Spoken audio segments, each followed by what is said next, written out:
So him and I had a For your very knee and interesting everything. Fine. conversation, and again, like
I knew colonels. Hey, Councilmember Carter, can you hear and see us? Yes, I can.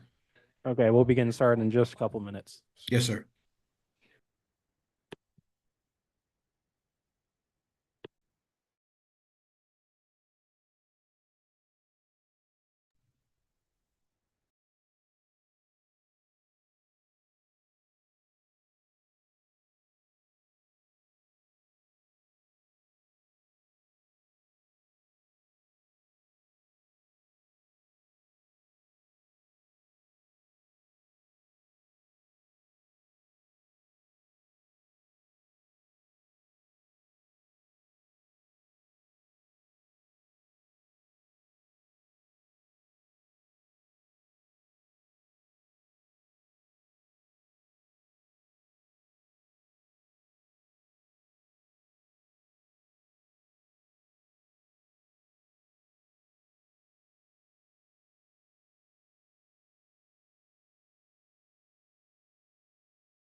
need to vote, Mary? Recording in progress. I gotta hit the gavel first to start the meeting. We don't have a prayer, so not that literally, but yeah.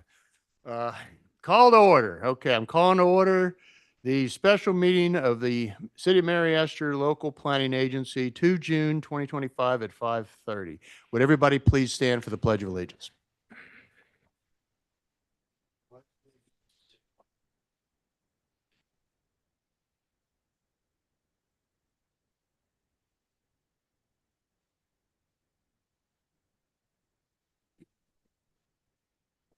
Okay, moving on, I'd like to have the city clerk the city clerk do a roll call.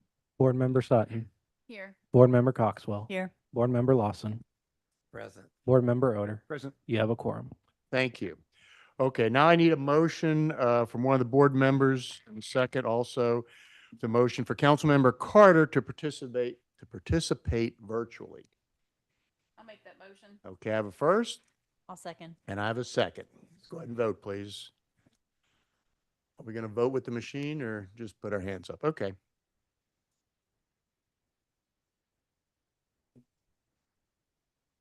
Thank you. Okay, you're on board. Okay, next thing is the administration of the oath of office to those persons testifying. All those wishing to speak, raise your right hand for the oath. Yeah, under penalty of perjury, do you solemnly swear or affirm that the testimony you're about to give is the truth, the whole truth, and nothing but the truth? Okay, you're good. Okay, great. Item number 6 is items for consideration. This is the item we're going to discuss tonight, and there's a procedural for it. Consideration of the transmittal of the City of Mary Esther Comprehensive Plan Update for State Coordinated Review and first reading of ordinance 2025-04, which will be forwarded to the council meeting. We'll start out with the procedure will be staff presentation. Is that going to be you? Would you please continue with that? Good evening, Honorable Mayor and members of the local planning agency. Tonight, staff is going to present the comprehensive plan in coordination with the Emerald Coast Regional Council. We are going to recommend approval to transmit the comprehensive plan for state expedited review. And Eric Christensen from ECRC has a presentation to go over the main facets of what we did to change the comprehensive plan. And who are you? And for the record, Tyler Reed, Community Development Director. Thank you.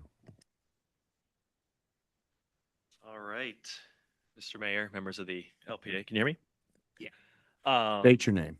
My name is Eric John Christensen, August 22nd, 1988, 2875 Bayview Way in Pensacola, Florida. Social Security number 3. What was that again? Yeah, if we can pull up the slides.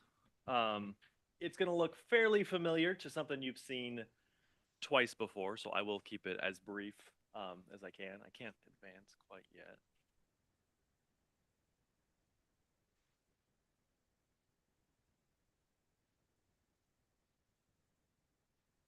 This is really brief. Thank Yeah. you. And thank you for your time. You couldn't make it any briefer. Sometimes if you click on it in the computer, then it'll, yeah. All right. Wonders of tech. So yes, it just doesn't, oh, there we go. At long last, we have come to hopefully the beginning of the end of this process. So I'm just going to quickly go back over what a comp plan is because I love talking about it, even though, you've heard it a couple times. We'll go through the policy changes, the big picture of what we changed throughout the plan, talk a little bit more about implementation, and then focus more on the adoption, what comes next year.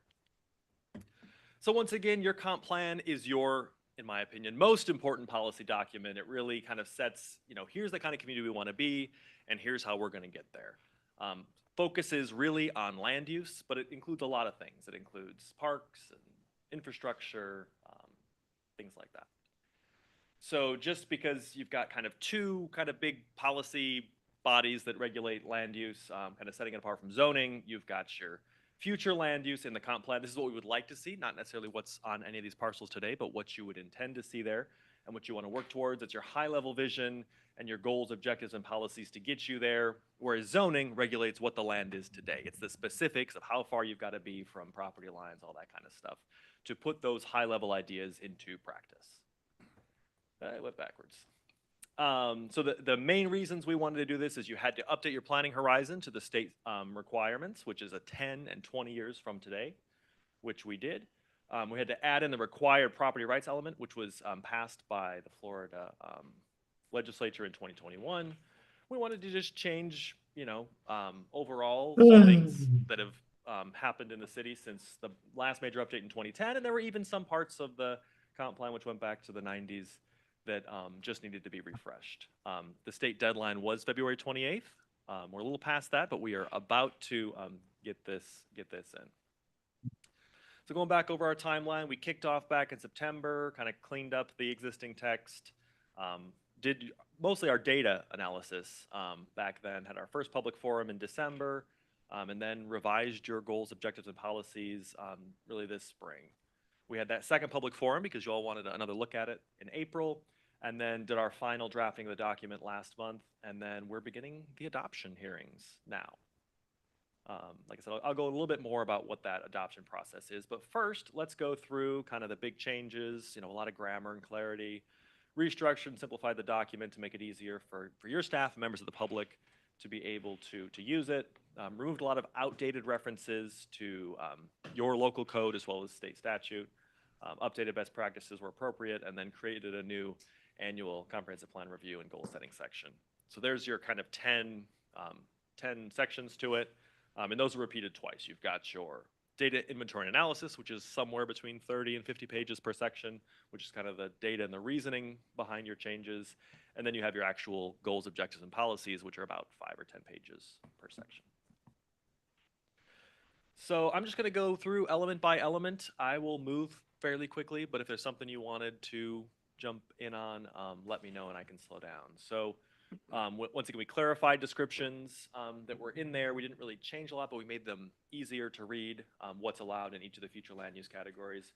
We also created actually 3, I've only got 2 up there, but 3 sort of new districts. One, the historic cottage and duplex district, which we'll show on the map here in a second, which is specifically for kind of some property south of 98 with some pre-existing duplexes, smaller cottages that we wanted to make sure were preserved. They were non-conforming at the time. Also, the new town center overlay to really implement what you had in your vision plan about trying to make a real town center in the South or Santa Rosa Mall property and the areas surrounding that. Then we just made some other modifications to make it a little bit easier to read and to use. So here is your current future land use map as of today. And here is what your future land use map will look like once all these changes are adopted. So the big changes you'll see is there's that new historic duplex cottage district, which includes a lot of those smaller, sometimes parcels that have multiple homes on them, making them stating your intention to keep those as they are and allow them to be rebuilt if they're destroyed. And then also you can see those 2 overlay districts. There's that Soundside overlay district, which is really to recognize that there's a lot of residential properties south of 98 that have kind of pre-existing or non-conforming uses where they're too close to the property lines, or in some cases where it didn't make sense to put a building where your code typically would say it should go, like an outbuilding, and allows more flexibility for staff and for property owners down there to use their property in a way that makes sense. And then there's also that town center district, the overlay there, which is around the South Santa Rosa Mall properties, and then across the street there, including some of those other commercial districts as well, to try to move toward having a real defined town center. We included Piggly Wiggly parking lot, that area in that town center. Okay, thank you. And here's a little zoom in on the south side there just to get some of the detail. Any questions on the future land use map? All right, transportation. Once again, drawing from that vision plan, we really clarified and strengthened references to non-motorized transportation. added in a new policy, once again pulled from the vision plan, about working with FDOT and the school district to alleviate queuing on 98, included new transportation technologies, and really an encouragement of bike and pedestrian infrastructure, especially in that town center overlay area. Moving on to housing, the big changes there were promotion of a variety of housing, trying to bring more missing middle housing, mixed-use development, adaptive reuse, and also a dedication to reviewing and improving your permitting program. One of the things in there is to try to streamline and having a checklist process, especially when it's the kind of housing that you want to see built, kind of some of that missing middle, more affordable housing within the city. Infrastructure, we updated the goals, especially around wastewater disposal. The policy when we started this process was to work with Hurlburt Field on expanding your current spray field there. Knowing that that is no longer your goal, we kind of made it so that you were exploring new solutions, including working with Hurlburt Field potentially. We didn't want to, force you into any particular solution with this, but to say to look at kind of what your way future is, or what your way forward is in the future, and then especially working with Hurlburt Field, so that if that combined force main is the direction that everyone's going, you can say, hey, this is even in our comp plan, kind of hopefully strengthening those applications. Coastal management and conservation, we incorporated the Resilient Florida standards, statewide standards there, updated your county's local mitigation strategy and regional hurricane evacuation study references. And we also added in the Florida-friendly landscaping as a potential alternative to your current xeriscape requirements. Recreation and open space, I think one of the big things there was creating a new category. There were 3 categories of parks in your comprehensive plan. We added a 4th, which is a town center park, to really define what kind of a public space you would like to see in that town center area. That's maybe a multi-use thing that could be used for farmers markets and community celebrations, things like that. But it just sort of makes it clear, here's what we would like to see in any large redevelopment of that area. Updated references to bike ped, trail plans, added references to your community gardens, farmers market, and then just updated references to your regional tourism organizations. Intergovernmental coordination, there wasn't a whole lot of new stuff there. It was mostly just clean up, eliminating references to organizations that don't exist anymore, and adding in some newer things that have come up since this was last updated. Capital improvements, we did add in a more detailed and updated inventory of your capital improvements that you all have adopted, and moved the level of service standards in there, and established a new annual goal setting process. Public schools, once again, we also here talk about that development of a new primary access drive for Mary Esther Elementary, clarified support of safe routes to schools, and removed some outdated references there. And then last but not least, one of the drivers of this was to add in this brand new property rights element. So we added in that state recommended language to protect property owners' rights, and clarified current notice and hearing procedures. So there was a little disconnect between kind of what was written and the general practice. And so essentially we recommend that those are brought into alignment. And so that's really it for the changes. Any questions on what's changed? Any changes of heart you've had since we last went through this? If not, then it's time to get this approved. So for formal adoption, the next steps are kind of outlined here. We have the LPA hearing, and then you'll recommend to council. And then in about an hour, you'll have your essentially your first reading and the council transmittal hearing. And so this is where the council will essentially take this document and say, we want to send it on to the state for review. There's a couple of different review processes. There's the expedited review process, and then there's the full state review process. The full one takes 60 days before they send you back this objections, recommendations, this document where they say, here's the things we want to change. The expedited review process, they only have 30 days to give you the comments, and that's what we're going to be requesting for this, because overall the changes are fairly minor, especially with regards to things that the state's going to care about. And so we will send this off to the state. It will go off to DEP, I think Department of State for the historic stuff. There's a number of, it goes to Eglin. it goes to the county, neighboring cities, and then they'll have 30 days all to respond with their comments. And so within those 30 days, if there's not any significant comments, you may be ready to adopt this fully within 30 days. That's cutting it close, but it may be that it's ready for final approval. So in all July. the other cities will be going in on this also? Well, they'll get a copy of it. We'll Right. send them a copy of it. I think it's just Fort Walton Beach that you'll send it to, but they'll get a copy of it on a CD, and they So can. just adjacent cities? Yeah. Okay, Yep, not everybody in Okaloosa. okay. And then if they want to respond, Emerald Coast Regional Council also gets these when they're done. So we have an opportunity to comment, but our comments are just comments. Okay. And then you'll have the final submittal. There is an appeal window after that, but I would say that next final approval, pending comments would be likely July or into August if there are significant things that need to be changed. I was talking to staff actually just before this meeting. I want to make a few little changes tomorrow morning before it's sent off. Really I want to make it really easy and clear for the reviewers. It's about 400 pages we're going to be sending in.